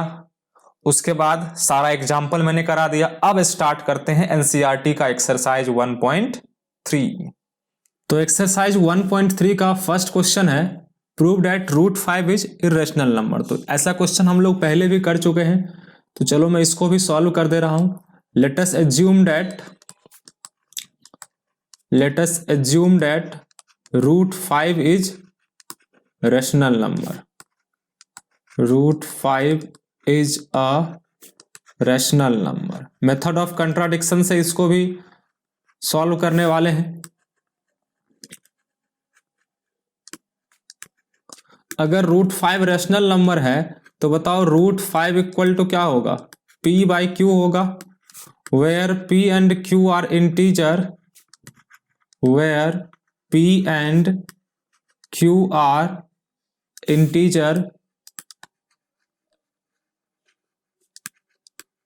और q is not equal to 0 होगा,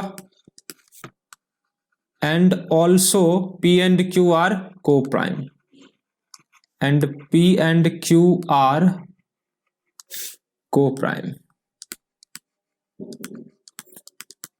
p और q यहां पर क्या आ गया, को प्राइम हो गया। तो अब ये बताओ कि अगर root 5 equal to p by q है तो p इक्वल टू क्या मैं लिख सकता हूं, root 5 q, p equal to क्या हो गया, रूट 5 q। तो स्क्वायरिंग बोथ साइड देखते हैं क्या मिलेगा। स्क्वायरिंग बोथ साइड तो पी स्क्वायर इक्वल टू कितना हो जाएगा, पी स्क्वायर इक्वल टू हो गया 5q स्क्वायर। अब फिर से वही काम करेंगे, पी स्क्वायर जो है वो क्या है, 5q स्क्वायर के इक्वल है।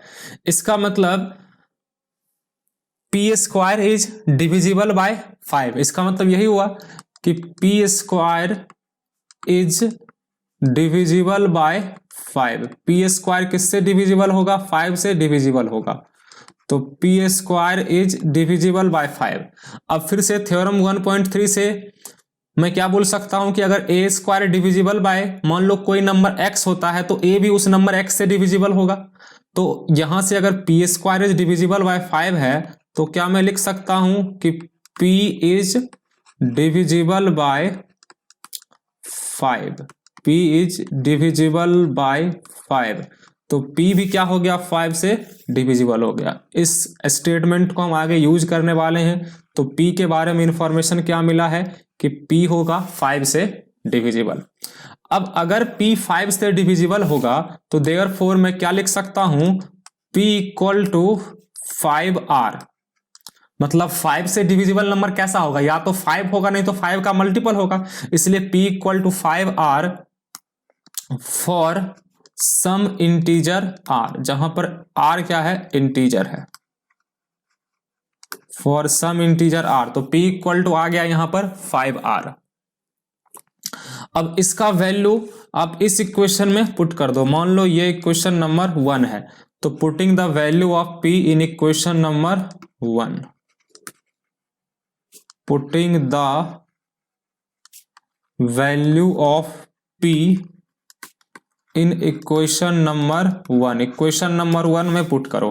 तो p का वैल्यू क्या हो जाएगा, 5r square equals to 5q square. तो 5r square is nothing but 25r square equals to क्या हो जाएगा, इक्वल्स टू हो गया 5q स्क्वायर। तो बताओ q स्क्वायर का वैल्यू कितना, तो q स्क्वायर इक्वल्स टू आ गया 5r स्क्वायर। तो फिर से हम लोग क्या बोलेंगे कि अगर q स्क्वायर 5r स्क्वायर के इक्वल है, therefore q square is divisible bye 5। q square is divisible bye 5। अगर q स्क्वायर 5 से डिविजिबल है, इसका मतलब q भी डिविजिबल होगा। तो q is divisible bye, q is divisible bye 5। तो q क्या हो जाएगा, 5 से डिविजिबल हो गया। अब यहां पर क्या पता चला कि p is divisible bye 5 and q is divisible bye 5। इसका मतलब p या तो 5 होगा, नहीं तो 5 का क्या होगा, मल्टीपल होगा। यहां पे क्या लिख सकते हैं फिर आगे,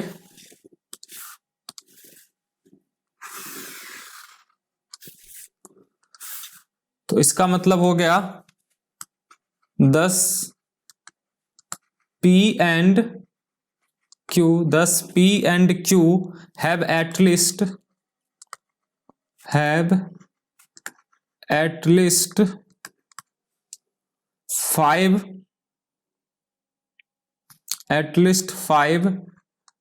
एज अ कॉमन फैक्टर। 5 उसका कॉमन फैक्टर होगा ही होगा, 5 होगा या फिर 5 का मल्टीपल हो सकता है, 5 as a common factor. But this is contradiction, but this is contradiction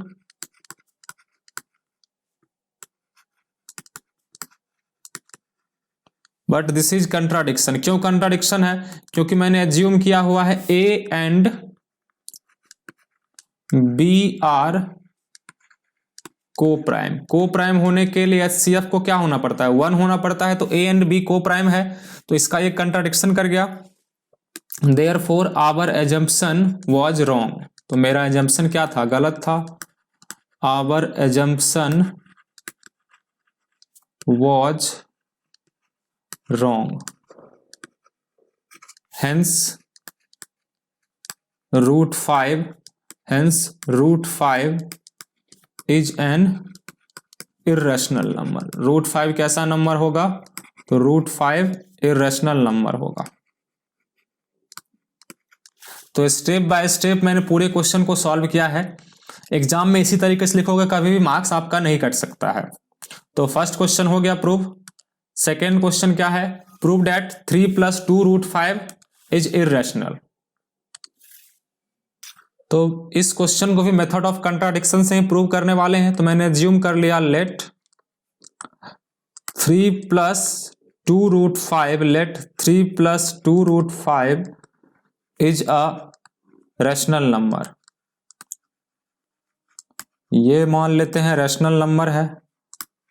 अगर ये रैशनल नंबर है तो इसको a/b या p/q के फॉर्म में लिख सकते हैं। तो चलो, अगर मैंने a/b कंसीडर किया, 3 + 2 root 5 equal to a/b, where a and b are coprime integer, जहां पर a and b क्या है? को प्राइम इंटीजर्स है। अब यहां पर 3 + 2 रूट 5 अगर a/b है, तो ये बताओ कि 2 रूट 5 का वैल्यू कितना होगा? तो 2 रूट 5 का वैल्यू आया a/b -3। तो 2 रूट 5 इक्वल्स टू कितना? a -3b/b। तो यहां से क्या आ गया? Root 5 equal to a -3b by कितना? 2b। अब देखो आप, b इंटीजर है तो इंटीजर इंटू इंटीजर क्या होगा? इंटीजर होगा। अब इंटीजर में से इंटीजर को माइनस करोगे तो क्या आएगा? इंटीजर आएगा। अब b भी इंटीजर है, 2 भी इंटीजर है, तो नीचे भी क्या आ गया? इंटीजर आ गया। तो इंटीजर अपॉन इंटीजर हमेशा क्या होता है? रैशनल नंबर होता है। तो यहां पे हम लोग क्या लिख सकते हैं? Since a and b are integer, since a and b are integers, a and b अगर इंटीजर्स है, then a -3b upon 2b is rational number. ये क्या हो जाएगा? रैशनल नंबर हो जाएगा। अब ये a -3b अपॉन 2b किसके इक्वल है? रूट 5 के इक्वल है। तो अगर ये रैशनल नंबर है, ये रूट 5 के ही इक्वल है, इसका मतलब क्या होगा? Root 5 is rational number. लेकिन अभी अभी मैंने ऊपर वाले क्वेश्चन में प्रूव किया कि रूट 5 कैसा नंबर है? इररेशनल नंबर है। देयरफॉर क्या लिखेंगे? This contradicts that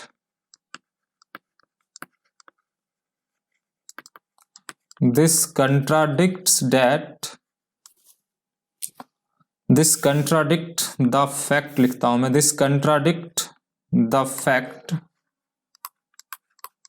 that root 5 is an irrational number. तो √5 एक्चुअल में तो इर्रेशनल नंबर होता है,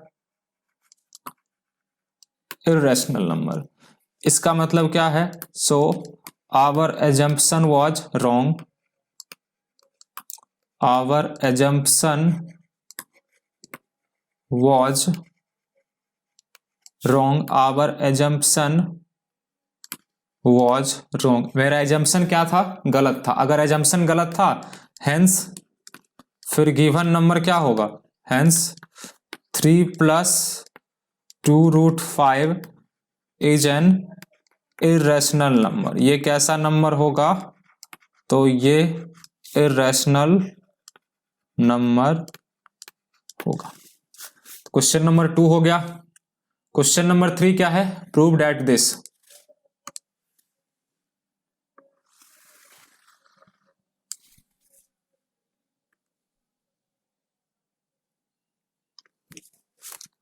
प्रूव करना है कि फॉलोइंग आर इरेशनल। तो इसमें भी मैं method of contradiction he use करूंगा। तो फर्स्ट पार्ट चलो प्रूव करते हैं। मैंने अज्यूम कर लिया कि लेट 1/√2 इज रैशनल नंबर। इसको मैं रैशनल अज्यूम कर लेता हूं। तो फिर से वही सबको कुछ काम करना है, अलग तो कुछ करना है नहीं। इसका मतलब 1/√2। देखो एक कॉन्सेप्ट समझ में आ गया ना, तो आपको क्या होगा कि पूरे दिमाग में वो क्वेश्चन का सॉल्यूशन करने से पहले ही सेट हो जाएगा। आपको बस कॉन्सेप्ट को समझने का जरूरत है। तो 1/√2 इक्वल टू क्या होगा? a/b होगा, where a and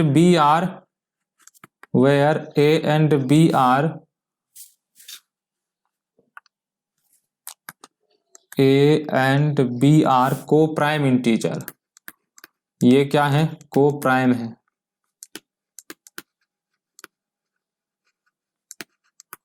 a and b are coprime integer. तो 1/√2 इक्वल टू क्या आ गया? a/b आ गया।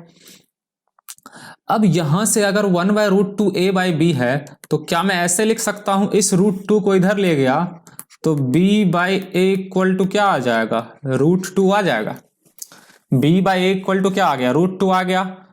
अब यहां पर क्या लिखेंगे? Since a and b are integer, since a and b are integers, a और b दोनों क्या हैं? इंटीजर्स हैं। देन दो इंटीजर का रेशियो क्या होगा? रैशनल नंबर होगा। Then b/a is rational number. तो b/a आ गया रैशनल नंबर यहां से।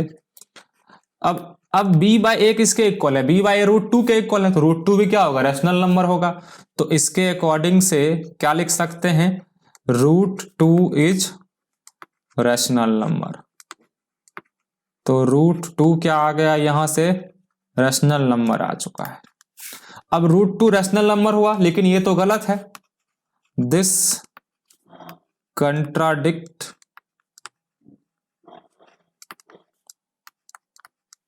the facts that √2 is an irrational number. तो इसको कंट्राडिक्ट कर रहा है ये, क्योंकि √2 कैसा नंबर होता है? इरेशनल नंबर होता है। Hence our assumption was wrong, hence our assumption was wrong. तो मैंने जो माना था वही गलत हो गया। Hence our assumption was wrong. अगर ये रॉन्ग है, देयरफॉर क्या लिखेंगे? 1/√2 इज एन इरेशनल नंबर। ये कैसा नंबर होगा? तो ये होगा इरेशनल नंबर। क्लियर हो गया ये पूरा? सेकेंड क्वेश्चन भी इसी मेथड से कर लेते हैं।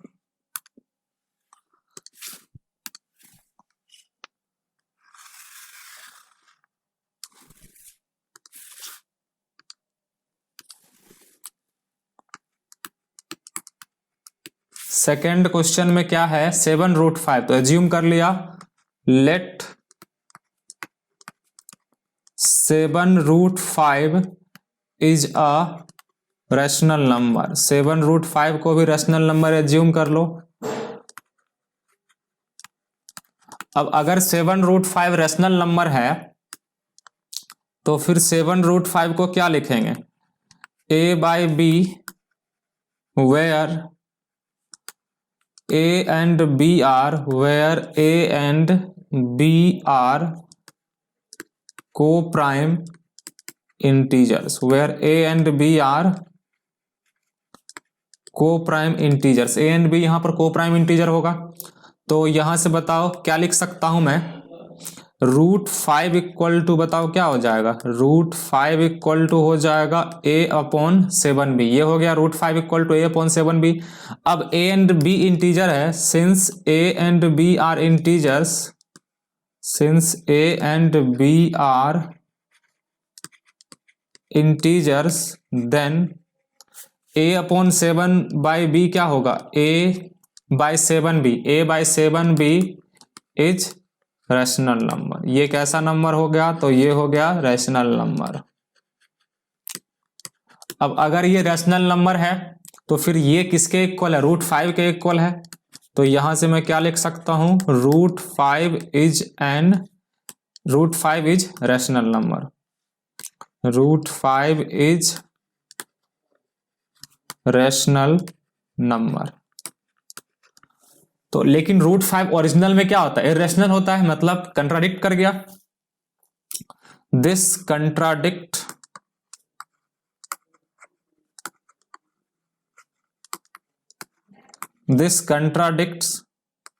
द फैक्ट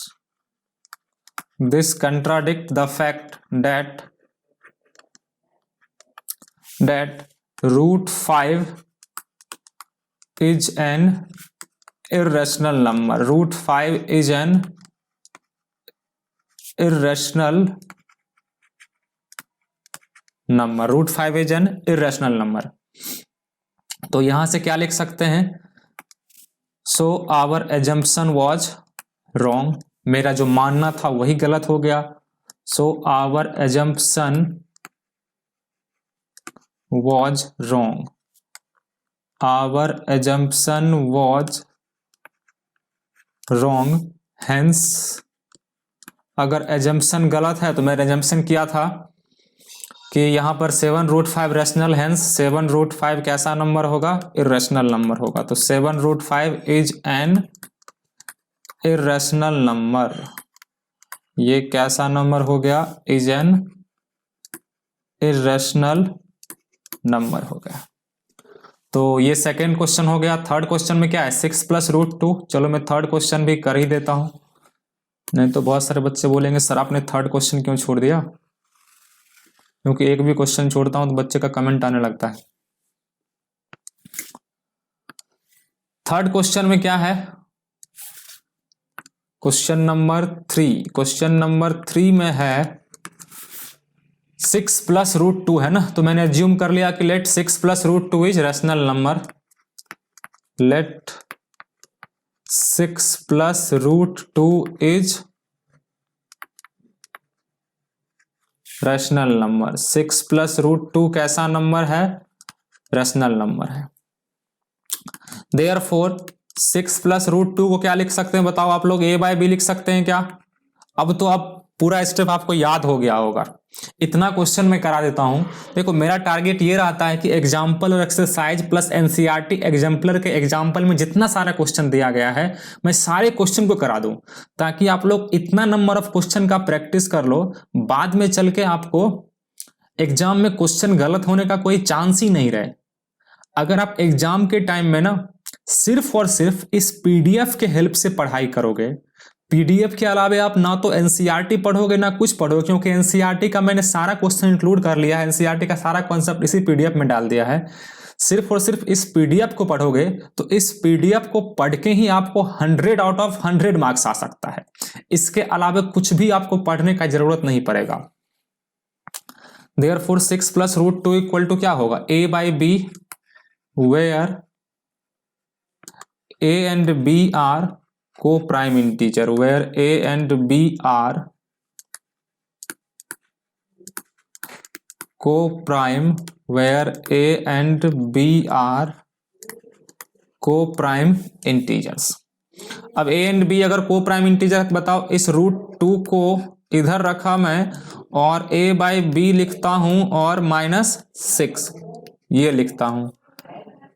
√2 इक्वल्स टू क्या हो जाएगा, a -6b अपॉन b। फिर से वही लॉजिक, a और b अगर इंटीजर है तो 6b भी इंटीजर होगा, तो a -6b भी क्या होगा, इंटीजर होगा, और नीचे भी इंटीजर, तो इंटीजर अपॉन इंटीजर क्या हो जाएगा, रैशनल नंबर। तो यही लॉजिक देते हैं कि since a and b are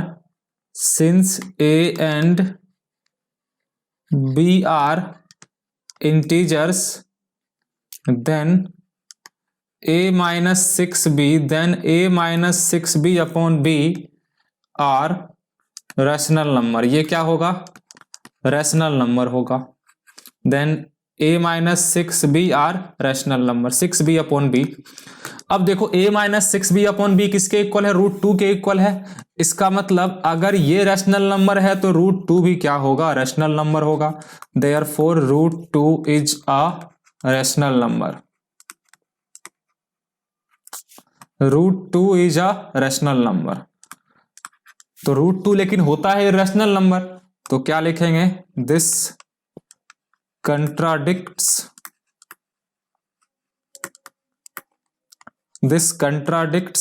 the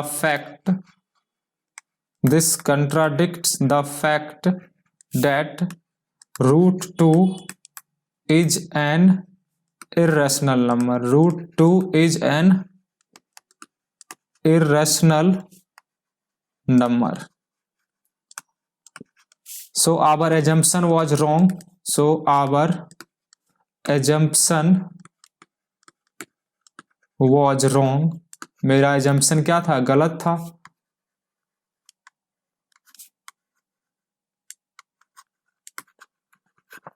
अगर assumption wrong है तो फिर 6 + √2 क्या होगा, इर्रेशनल नंबर होगा। Hence 6 + √2 is an irrational number। 6 + √2 is an irrational number। तो क्लियर हो गया। तो इसी के साथ ये एक्सरसाइज 1.3 कंप्लीट होता है। इस एक्सरसाइज में आपके कोई डाउट्स रह गए हैं तो आप मेरे से कमेंट सेक्शन में पूछ सकते हो। अगर वीडियो अच्छा लगा होगा तो वीडियो को लाइक कर देना एंड नितांजन एकेडमी को सब्सक्राइब कर देना। तो फिर मिलते हैं नितांजन एकेडमी के नेक्स्ट वीडियो में, तब तक के लिए जय हिंद।